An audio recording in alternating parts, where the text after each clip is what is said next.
So I challenge us all to become catalysts or advance as catalysts in our organization. If we really want to change the world, it starts one organization and one human being at a time.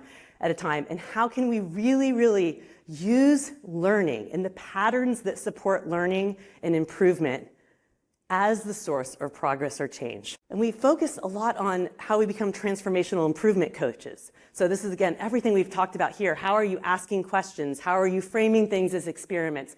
How are you supporting someone to learn what happened between what you expected to happen and what actually happened? But there are many other skills and that we as change leaders, whether or not you're in an operational leadership role or in a lean or continuous improvement practitioner role, we have to be able to develop if we want to catalyze change in our organizations. We have to be a knowledgeable business communicator. We can't lead with the tools, right? We are so excited by all our processes and tools, but if we start talking that way to leaders, what happens? Like, oh my gosh, backed up. But just start using the pattern of scientific thinking and problem solving. Speak the language of business. Speak the language that resonates with your clients and your customers. And if lean language speaks to them and they understand that and that's an enabler, great, use it. But don't let that be the barrier to actually starting to embed the patterns of scientific thinking in your organizations and with your leaders. Being an analytical systems thinker, look at the whole system. We can't just optimize the subsystems. Be a tactical strategic aligner. Where does the organization need to go and how does that connect from top to bottom? Being a political navigator.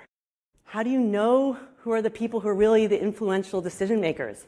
And of course, being a lifelong learning enthusiast, which all of you are. You're here at a learning event, so you've taken time out of your day. So hands down, you're already very strong in that one.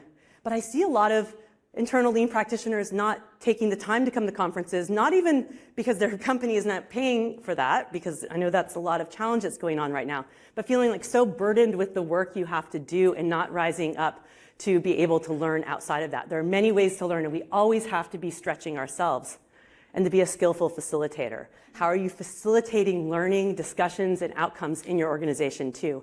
And we're not talking enough about all these skills that we need to pair with the technical skills to really create transformational change in the organizations. We get stuck on the tools, which are great and I love them, but we can't stop there. So your superpower is asking questions, not being the hero who saves the day. It's about being the fire preventer by creating attitude and the capabilities for learning in your organization. And if you look at the starter kata questions, they all start with what and how.